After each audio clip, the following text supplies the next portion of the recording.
The following morning, sunlight streamed gently through the tall windows of Adrian Lee's mansion, bathing the room in a calm, golden glow. Natalia sat upright in bed, a light blanket draped over her legs, her delicate fingers turning the pages of a book that rested against her lap. Her eyes followed the words, but her mind drifted now and then, replaying fragments of the night before, his words, his touch, his tone. The soft creak of the door pulled her from her thoughts.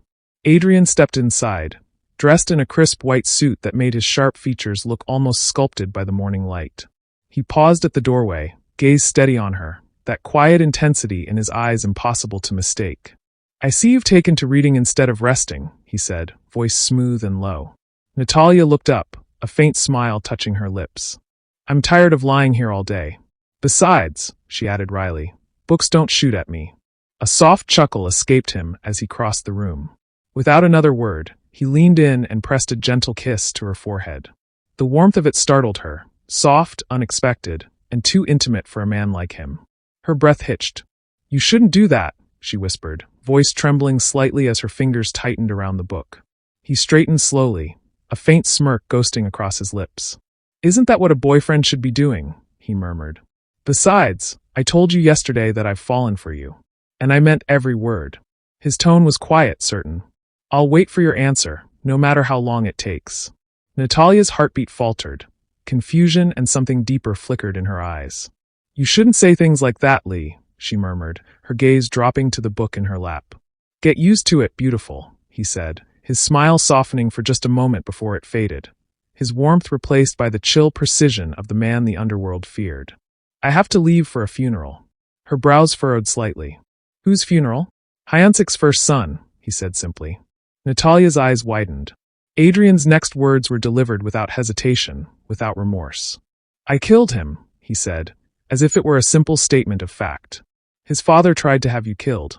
This was his punishment." Silence filled the space between them. Natalia's chest tightened, not from fear, but something else. He had killed for her. That realization unsettled her more than the act itself. "You're dangerous," she finally said, voice soft but steady. "Maybe," he replied, meeting her gaze with dark, unwavering eyes. "But I'm only dangerous to those who hurt what's mine." She didn't answer, and he didn't wait for her to. Turning away, he walked toward the door, each step measured and sure.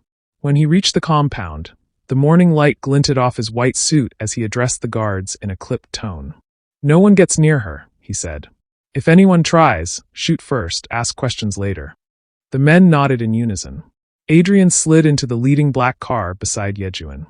Engines roared to life behind them, and as the convoy began to move, his gaze flicked briefly toward the mansion windows. Then, with calm finality, he looked forward. When Jihoon parked the car in front of the funeral home, the air outside was thick with the kind of silence that only grief or fear could summon. Adrian Lee adjusted his cufflinks, his reflection flashing briefly in the tinted window before he spoke. "Jihoon," he said quietly, "the roses." Jihoon handed him a bouquet of red roses, each petal flawless and blood-deep in color. Adrian plucked one and pinned it neatly to his lapel, the crimson against his immaculate white suit a perfect contradiction, serenity and danger entwined. Then he stepped out of the car.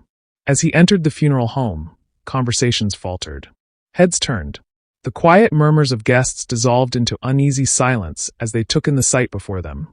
Adrian Lee, dressed in pure white, walking through a sea of black-clad mourners, holding a bouquet of roses like an offering or a warning. His polished shoes echoed softly against the marble floor, each step deliberate, each movement precise. He didn't look left or right.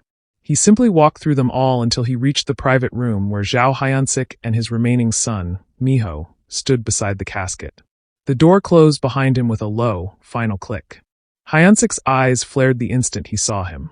"You dare to wear white to my son's funeral?" he hissed, voice shaking with fury. "You have no respect." Adrian's gaze was steady, unflinching. "Respect?" he repeated, his voice low and cutting. "That's a word you lost the right to use in front of me a long time ago." Miho took a step forward, fists clenched tight. "After this funeral, I'll make sure the police arrest you for killing my brother." A smirk curved Adrian's lips, cool, disdainful, deliberate. He moved closer until he stood eye to eye with Miho. "Although I told your father I killed him," he said quietly, "you'll need evidence to prove it. And I doubt you'll live long enough to find any." He stepped back, tone dropping to a dangerous calm. Tonight, you both join Zhao Wubin. So prepare yourselves. Hyansik's fury cracked through the room like a whip. It's you who will die tonight. Adrian's smirk deepened, the glint in his eyes sharp as a blade. That's why I want you ready, he replied smoothly. Don't worry, you won't be alone. My dear uncle and his son will get there first. I wouldn't want you to face eternity without company. Then he extended the bouquet of roses toward Miho. The younger man didn't move, but Adrian pressed the flowers into his hands anyway, smiling faintly. Red suits your brother, he murmured. He was about to walk away, but he paused at the edge of the casket, voice softening to something almost mocking. Before I forget, he added, I've prepared a gift for you. You'll receive it this morning. Consider it my farewell gesture. Without another glance, he turned and walked out. The moment he stepped back into the main hall, murmurs rose in cautious waves, but no one dared approach. The scent of roses lingered in his wake as the man in white disappeared through the double doors, leaving behind a funeral steeped not in grief, but in dread. When Adrian slid into the back of the car, he turned to Jihoon with the kind of cold efficiency that made decisions feel like declarations. At the shareholders meeting this morning, Taemin needs to become the boss of Hyunsik's company. He's now the largest shareholder and controls 12 of the 15 votes, he said, voice flat and sure. Before Jihoon could answer, Adrian added another order without pause. Call Min, tell him to move Natalia and the staff to the other base I've arranged immediately. Hyunsik will try to kill her now that I've cornered him. Jihoon nodded and thumbed the numbers on his phone, sending instructions to the man embedded as a shareholder and tapping out a second message to Min. Minutes later he glanced up. Where to now, boss? He asked, eyes on the rearview mirror as they pulled away from the funeral home. Adrian's answer was a single sentence, cut to the bone. My uncle's place. I'm going to end him and his son. The words landed like a pistol shot. Jihoon's grip on the wheel tightened in a steady, quiet acknowledgement as he guided the car into traffic. Back inside the funeral home, Zhao Hyunsik stood by his son's coffin as the last guests drifted away. His expression hardened. He turned to Miho, voice low and edged with command. You should leave now, he said without invitation. Go and prepare our men. Tonight will not be an ordinary night. Miho straightened, jaw tight. Father, do you really think he'll come after us? He asked. Hyacinth's gaze darkened. Adrian Lee doesn't speak without intent. If he said you'll join your brother tonight, then he's already set his plans in motion. We won't wait for him to strike first. Miho's anger burned beneath the surface. I'll make sure every man is armed and ready, he said, clipped and resolute. Hyacinth moved closer and rested a hand briefly on his son's shoulder. Remember, Miho, he murmured. We fight not only for Wubin but for the Zhao name. No one humiliates our family and walks away breathing. Miho's lips pressed into a grim line. By dawn, Lee will regret setting foot there, he said, and then turned sharply and left for the door. When Miho was gone, Hyacinth looked back at the coffin. For a heartbeat his face softened, then the hardness returned. Rest, my boy, he whispered. Your father will make this right. He drew a slow, controlled breath and dialed his assistant. The call connected on the second ring. Hyacinth wasted no words. Send men to Lee's compound right now, he ordered, his voice low and lethal. Kill Natalia and everyone who works for Lee. I want it clean and quick. The assistant hesitated, the weight of the command catching in his throat. Hyacinth cut him off with a flat, dangerous laugh. Let's see how he reacts when the woman he loves dies, he said, the sentence a knife wrapped in silk. Then he ended the call, the funeral home seeming to close in around him as the first plans of the day fell into place. The shareholders' meeting at Hyacinth's company began at 10 a.m., humming with a brittle civility that always precedes carnage. Men in tailored suits clustered around a long table. Tablets and folders lay like armor. A dull projector washed the room in pale light as the company assistant stood to present the latest spreadsheet. He cleared his throat and read the numbers aloud, voice steady, until the line item for Taemin appeared. A ripple moved through the room. Subtle at first, then unmistakable. Taemin's block of shares exceeded Hyacinth's. Faces tightened. Polite whispers hardened into stunned silence. Taemin pushed his chair back and surveyed the room with an easy smile. Gentlemen, he announced, voice smooth as silk. Since I hold the largest block of shares, the company effectively answers to me from today. A tentative murmur passed among the smaller stakeholders. Hyacinth's assistant bristled. Mr. O, he said, measured and clipped. Ownership isn't determined solely by the largest single holding. You still need a majority of shareholder votes to assume control. Taemin laughed, a short, confident sound that filled the space. Then he swept his gaze across the table and posed the question that mattered. How many of you support me becoming head? Hands rose, first one, then another, until nearly a dozen of the 15 pledged allegiance. The sight of so many allies pivoting left the remaining loyalists to Hyunsik stunned and pale. Seems I'm the new boss, Taemin declared, the casual victory plain on his face. The meeting dissolved shortly after. Men gathered coats and phones and offered perfunctory farewells, but the undercurrent had shifted. Power had changed hands, and the air tasted of recalculated loyalties. Hyunsik's assistant called immediately, voice tight with urgency. Sir, Mr. O now holds the highest share block. 12 of 15 shareholders voted in favor of him as the new owner. Hyunsik listened without panic, moving through the low light at the cremation center's edge where grief and strategy braided into each step. How did he get so many shares? He asked. The assistant hesitated. He worked quietly, sir. He made offers, some cash, some promises, and 12 shareholders sold to him. Hyunsik inhaled once. The air tasted like ash and iron. He let the line go dead, and his phone buzzed again. The caller ID, Adrian Lee. He answered with controlled calm. Hope you appreciate my gift, Adrian purred, light and unsettling. Hyunsik let the silence stretch between the call and his next breath, then cut in, voice a low blade. So you're behind Taemin. A faint, cool confirmation came through. Rage rose in Hyunsik's chest. You'll pay for this today, Lee, he promised, raw and paternal. He furiously hung up, and then he turned to his lieutenant. Summon the assassins. Move them to the new mansion now. The order left no room for debate as he strode out. A man whose private world had just tilted toward war.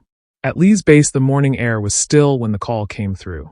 The leader in charge of Natalia's protection answered immediately, his expression tightening as he listened to Yejuan's brief, urgent command. The moment the line went dead, he turned, voice steady but urgent. We're moving now. He strode down the corridor, shoes echoing on the polished floor until he reached Natalia's room. She sat by the window in a loose sweater, gaze lost beyond the trees. When she saw the look on his face, she rose before he could speak. What happened? She asked quietly. There's no time to explain, he replied. We have to leave. It's not safe here. Natalia didn't argue. The tension in the air needed no words. She nodded, grabbed her coat, and followed him. Where are we going? She asked as they moved briskly down the hall. To another safe house. Mr. Lee's orders, he said, opening the side door to the courtyard. A convoy of vehicles waited, engines rumbling, men helping staff into cars while others scanned the perimeter. He lifted her into the back of a black SUV and shut the door before taking his place at the wheel. Within seconds the gates swung open, and the convoy tore out of the compound, gravel crunching beneath roaring tires. The remaining workers and guards fell into formation and followed in separate SUVs. An hour later 5 identical convoys rolled up to the now deserted compound. Doors burst open and men in black tactical gear poured out like a dark tide, weapons drawn. They swept through the mansion, breaking down doors and clearing rooms with practiced speed. Each empty room deepened their frustration. Nothing, one of the men barked. The place is empty. Their leader, masked, controlled, cursed under his breath and snatched the phone from his belt. He dialed Hyunsik and waited until the call connected. Well, Hyunsik's cold voice came from his study. There's no one here, sir, the leader reported, standing amid the scattered evidence of an evacuation. They left not long before we arrived. Silence stretched on the line. Then Hyunsik's voice snapped, sharper and colder. Empty. Yes, sir. Completely. Hyunsik exhaled, the sound more like a growl. Papers rustled in the background before a sharp thud, his hand slamming the desk. Damn you, Lee. He then ended the call. The leader pocketed his phone and looked around the silent compound. Move out, he ordered. Engines coughed to life, and the convoys rolled away, leaving the base behind. When the dust settled, only the wind moved through the empty corridors. A quiet testament to how far ahead Adrian Lee always seemed to be. In the afternoon, Lee's convoy pulled up to the sprawling mansion on the outskirts of Seoul, the property his uncle had recently bought. Gravel crunched under boots as Lee's men fanned out with military precision. Gunfire erupted moments later, sharp and brief, echoing through marble halls. Within minutes the guards were down, bodies splayed across polished floors. The smell of gunpowder hung in the air when Lee finally stepped through the entrance, his white suit immaculate, his expression unreadable. He moved calmly down the corridor until he reached the living room, where his uncle and cousin stood surrounded by the last of Lee's men. The older man's face twisted with rage and disbelief. "Nephew," he spat, voice shaking. "What's the meaning of this? You've come after me again." Lee's lips curved faintly as he closed the distance. "I'm here to end you," he said evenly. "You and your son. We are family, Adrian. Your only remaining blood," the uncle protested. "Is this how you treat your own family?" Lee's voice dropped to a cold murmur. "You never showed love to my father, your younger brother. When Hyunsik attacked and killed his wife and daughter, where were you? I heard you left Seoul for America the day before it happened. You ran. You knew." His eyes glittered with a quiet, lethal hatred. "You ran because you've always been a coward." The uncle's nostrils flared. "You think you know everything, but you don't. Your father brought ruin on himself. He trusted the wrong people." Lee sank into an armchair as if the room were a stage and he its only audience, the smirk never leaving his face. "Maybe," he said softly, "but I know a coward when I see one." Without warning, he raised his gun and fired into the older man's leg. The man screamed, clutching at the wound as blood pooled on the floor. His son froze in horror. "Adrian," the uncle cried, voice cracking. "What are you doing?" Lee tossed a pistol across the floor, so it slid to rest near the older man's hand. "If you want to live," he said coldly, "kill your son."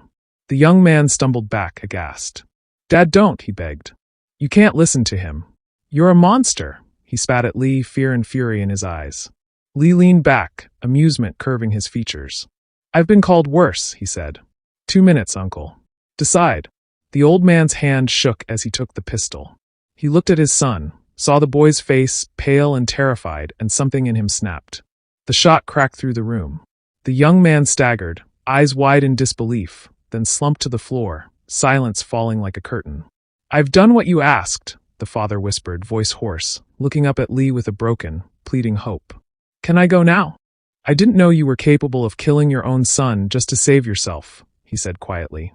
"You've truly surpassed my expectations. You can go." Relief flooded the old man's face. He lurched to his feet and limped for the doorway. He'd barely taken a few steps when Lee raised his gun and fired a single, precise shot into the back of his head. The body dropped, blood spread dark on the white marble. Lee lowered the weapon, expression as composed as ever. "Clean up the place," he ordered, voice cool and steady, and then he stood up. His men moved quickly to remove the bodies and erase traces. Lee walked toward the doorway and tossed the gun to Jihoon, who caught it without hesitation. "Let's go," he said softly. Jihoon followed him out of the mansion, and the two vanished into the cold afternoon as if nothing had happened, leaving behind a house that smelled of gunpowder, blood, and final sentences.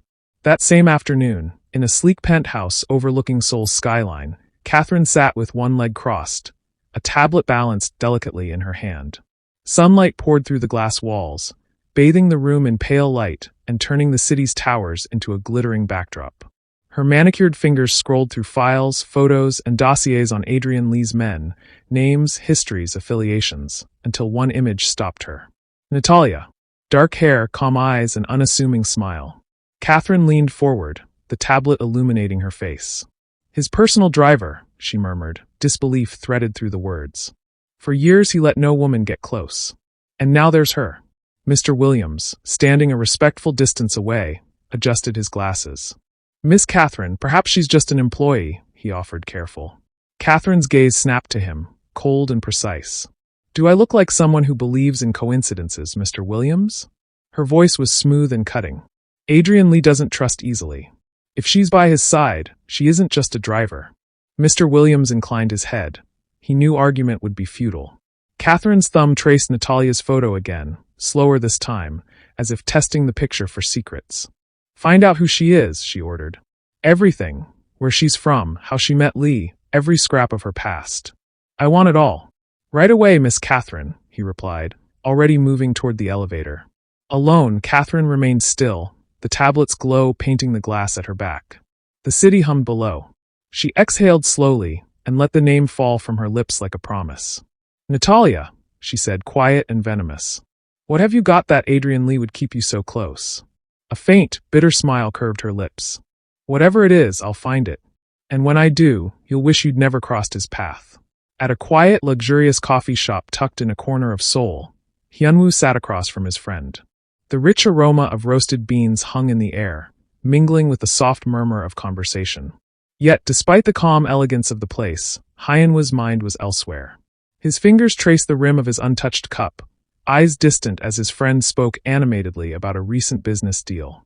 Hyunwoo, his friend said, frowning. Are you even listening to me? Hyunwoo blinked, forcing a faint smile that didn't reach his eyes.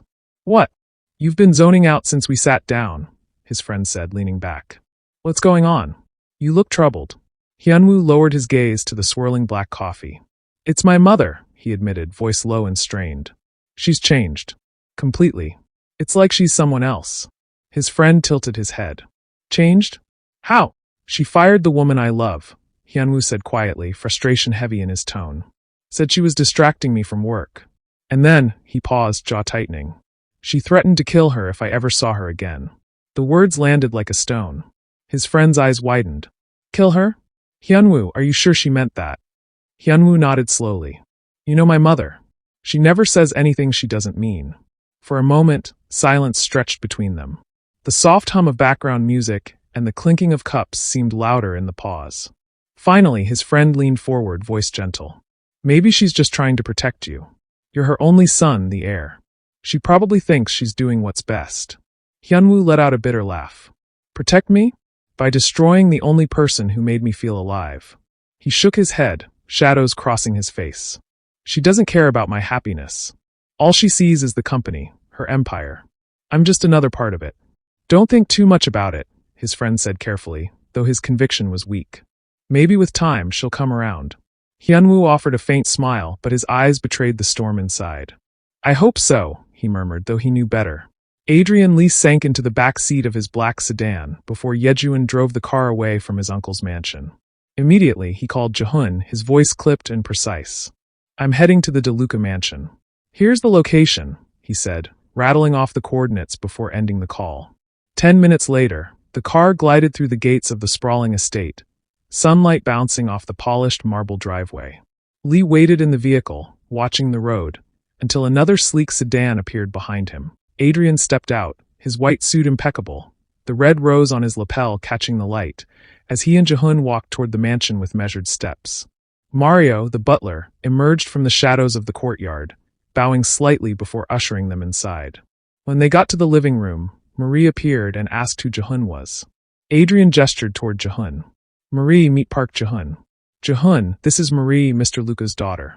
They exchanged greetings with restrained formality, nods and smiles carrying unspoken recognition.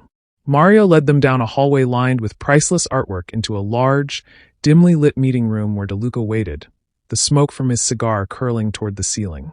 Adrian introduced Jihoon formally, and then spoke. We need your assistance in eliminating Mrs. Park, Mr. Luca, he began without preamble. Luca's eyes sharpened. Why should I involve myself? Jihoon spoke next, his tone calm but deliberate. Park Nari is more than an ordinary threat. She has a son, but our focus is on her. Her family stretches into the United States, since she's Korean American. Her family is connected to a syndicate that operates across continents, immune to law enforcement or international task forces. DeLuca's eyebrows lifted. You mean the Ghost Syndicate? Yes, Jihoon confirmed. Then Lee spoke. I thought the Ghost Syndicate was destroyed by the international team led by Sang-woo and Vanessa Mensah when they killed the organization leader in Hong Kong. Marie added, They did, but 6 years later, the scattered members regrouped to recreate the Ghost Syndicate. This time, the organization is stronger than before. My father lost heavily to them just 1 month ago. Jihoon nodded at what Marie said. They have embedded themselves fully into politics in most countries, giving politicians resources while threatening them with evidence that could ruin them. Take our Prime Minister, for instance. We suspect Mrs. Park showed him a compromising video to force him to appoint Zhao Miho as National Chief of Police. Mr. Luca, my aim is to eliminate her since she wants to kill Natalia, her adopted daughter. When Natalia was a teenager, still living in my uncle's mansion, Mrs. Park set her room on fire. Had it not been for the butler rescuing her that night, she would have died. Natalia wants revenge, and we intend to help her achieve it, since Mrs. Park's background is too strong. Marie interjected. If Mrs. Park's family has ties with a syndicate that rich, why do you think she needs Natalia's wealth? Jihoon admitted, I have no idea. That's why we have to investigate her thoroughly. So, Mr. Luca, are you interested in this? DeLuca exhaled smoke, the ember glowing as he considered them. This sounds entertaining, he said finally. Jihoon leaned slightly forward. Since you agree to help, please send someone to Italy to investigate why Mrs. Park went there some years back. DeLuca's interest peaked. Why? Jihoon explained. When Hyunwoo turned 5, she disappeared for nearly 2 years. When she returned, she told my late uncle she needed a break. That's why she traveled to Italy. But something tells me that's not the full story. DeLuca nodded. I will dispatch men to look into it. When should this operation begin? Lee's gaze was cold and unwavering. After I deal with Hyunsik and his son tonight, and when Natalia recovers fully, then we start. Jihoon tried to interject. I can assist. No, Lee interrupted firmly. This is my revenge. It will be simple. Jihoon hesitated. But Hyacinth might seek Mrs. Park's help. I need to ensure Natalia doesn't feel abandoned should something happen to you. Lee's expression softened for a fraction of a second. Fine. Meet me at my new base at 7 p.m. Jihoon nodded and Marie spoke up. I'll help as well. Lee raised an eyebrow. This was supposed to be my revenge. They all laughed briefly, tension easing for a heartbeat. After a period of casual conversation, Lee and Jihoon thanked DeLuca before leaving the room, Marie trailing behind. Outside, she turned to Jihoon, her tone playful. Are you single? Jihoon froze, caught off guard, while Lee smirked knowingly. No, Lee said smoothly on Jihoon's behalf. Jihoon shot him a glare, which made Marie laugh lightly. I'll need your number, she said boldly. Jihoon hesitated, but Lee leaned closer. Here, he said, handing a card with Jihoon's number. Marie took the card and smiled as she looked at Jihoon. I want to pursue you, Mr. Park. And I'm not going to give up, she added before leaving. Lee turned to Jihoon, voice low. Marie is a remarkable woman, Jihoon. Jihoon's glare deepened, but Lee only smirked, pleased with himself. Both men slipped into their respective vehicles, assistants at the wheels, engines roaring to life as they drove off into the late afternoon. The study smelled of old paper and expensive smoke as Zhao Hyunsik sat hunched behind his desk, the late afternoon sun slicing the room into bars of light and shadow. He lifted the receiver with hands that betrayed the calm he tried to show and dialed the number he had once thought he would never need again. Mrs. Park, he said before she could speak, voice taut with a hardness that had nothing to do with composure. Adrian Lee is coming tonight. I can't stop him alone. I need you to help me eliminate him. A cold, amused chuckle answered him, sharp enough to cut through the room. If I'd known you were this useless, Mr. Zhao, I never would have bargained with you, Mrs. Park said, amusement coating every word, but her tone ate at him like frost. Hyacinth's jaw worked as he swallowed the insult and pushed forward, desperation replacing restraint. Help me, and my family will serve you forever. I promise you my loyalty. There was a measured silence on the line, the kind that stretched and made the hairs on his neck stand up. When she spoke again, her voice was smooth and lethal. Very well. I will aid you, she said. But know this, I will not tolerate failure.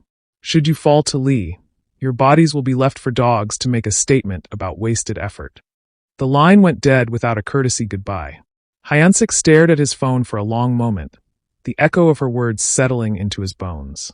He rose slowly, fingers trailing along the desk as if steadying himself, and began to rearrange plans already forming in his head. Night descended faster than expected, draping the city in a thick, tense stillness. At Adrian Lee's new base, the compound pulsed with quiet preparation.